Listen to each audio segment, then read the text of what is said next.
I wanted to discuss today my favorite reads of 2023. These are like some of my favorite videos to watch. This one here was my last read of 2023. Technically finished it in 2024, but I'm still putting it in my list of favorite books because it was so good. Bunny by, I just watched an interviewer say her name Awad, so I'm sorry if that interviewer said it wrong and now I am, but this is an incredible book. It is such a fever dream. It's grotesque, it's gory, it's very disorienting. There were times while I was reading this that I felt genuinely nauseous because I was so disoriented with what was going on, but in the best way. It's not in the way that you start disliking the book because you're so confused. It's just like gripping. It's in a very gripping way. A scholarship student who prefers the company of her dark imagination to that of most people, Samantha Heather Mackey is utterly repelled by the rest of her graduate fiction writing cohort at New England's elite Warren University.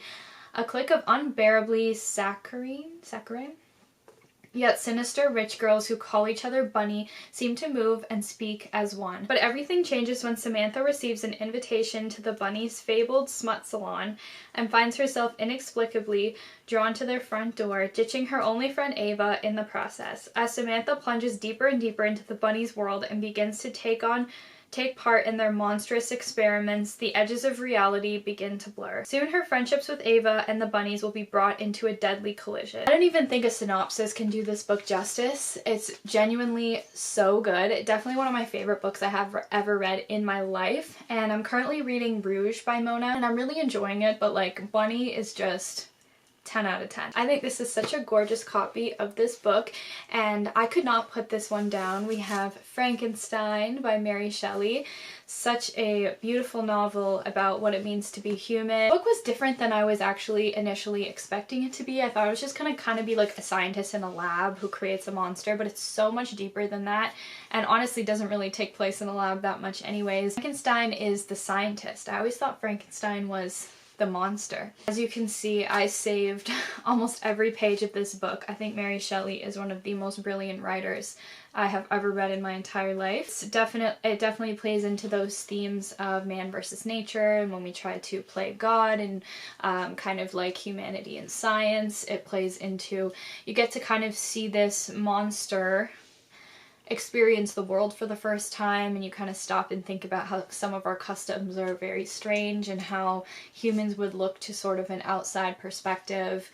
It's very heartbreaking. It's very beautiful. Okay, I was worried this book was going to be way too overhyped, but The Secret History by Donna Tartt also saved a lot from this book, and it's very popular in the literary community, and I find people can tend to kind of love it or hate it, but I found while I was reading it, I felt like, oh, there's not too much happening. Like, a lot of major things happen, but so much of the book is just like their day-to-day life.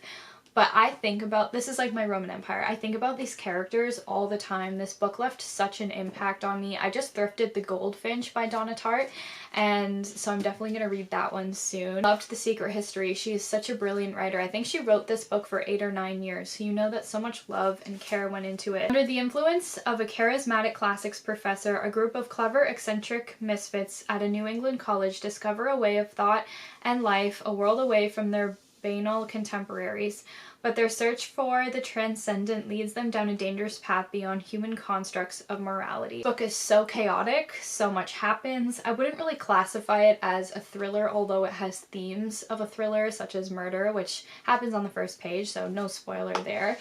There's times where you feel horrified, angry, sad. Some people have said that they didn't enjoy the book because every character is just so insufferable, but that's definitely just the point. Take a little break from novels and go to this poetry and prose collection by Dakota Warren, who is the person that got me into classic literature and dark academia, but especially classic literature. I had always kind of attempted to read classics, but I never felt like my reading level was quite there, so I'm definitely going to be making a whole video about accessible classic literature because I think it's important to kind of start small and work your way up.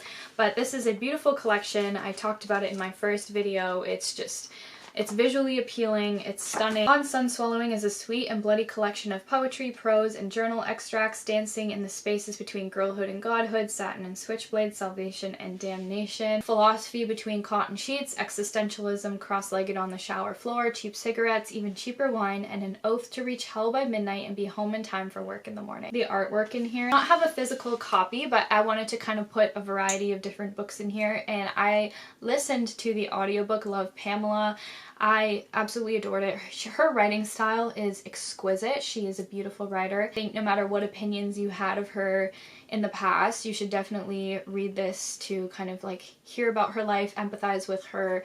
I never really had an opinion on Pamela Anderson, to be honest. I was pretty indifferent to her. Related a lot to her narration style, the romanticization of life and sometimes even men and relationships, and her love for animals and the activism she does for that. She's an incredible woman. I think that she has been quite misunderstood in the media. That often happens to very beautiful women, is they are not looked at necessarily for what's on the inside. If I were to re-listen to it, I think I would put it on and fall asleep to her voice. I find her voice so soothing. The Drowning Woman by Robin Harding. I actually posted about this book on TikTok and the author herself commented on it. I'm very picky with thrillers because I love all things dark and creepy. I remember I was at a cottage with my friend and everyone was talking and I could not physically put it down. Like, I had to know what happened, and very rarely does a book do that to me where I can't put it down. Even with Bunny, for example, I stayed up late just to finish it, and that's how you know you really like a book. The Drowning Woman, as I was reading it, I was like, okay, there's a lot of twists and turns happening and this author could really drop the ball depending on the ending, and I feel like she absolutely exceeded my expectations. Potentially the most horrifying, claustrophobic book I have ever read, The Collector by John Fowles. I believe this is also now kind of considered a classic. I saved a lot from it, but what I would really recommend about this book is it's not just a scary book about a man who kidnaps a woman, because it's about a man who collects butterflies and then decides he wants to collect this woman he's infatuated with. She has no idea who he is until she's kidnapped by him. And the book randomly flips to her perspective halfway through, and then you go through the whole story from her perspective, which I maybe would have found annoying because you just want to know what happens, but I actually loved reading the book from both of their points of view. But they have really interesting political discussions, just life in general and morality. So it wasn't just scary and haunting, it actually did have a lot of deeper undertones to it. I will not spoil anything about this book because I think you need to experience the plot for yourself for the first time. This book will make you feel hopeless, claustrophobic, philosophical. I have to include my now favorite book of all time, De Profundis, I think is how you say it, Oscar Wilde, which is essentially a very intense hate letter to his ex that he writes from prison. He's imprisoned for being gay. Almost every single page of this is underlined on my book talk page.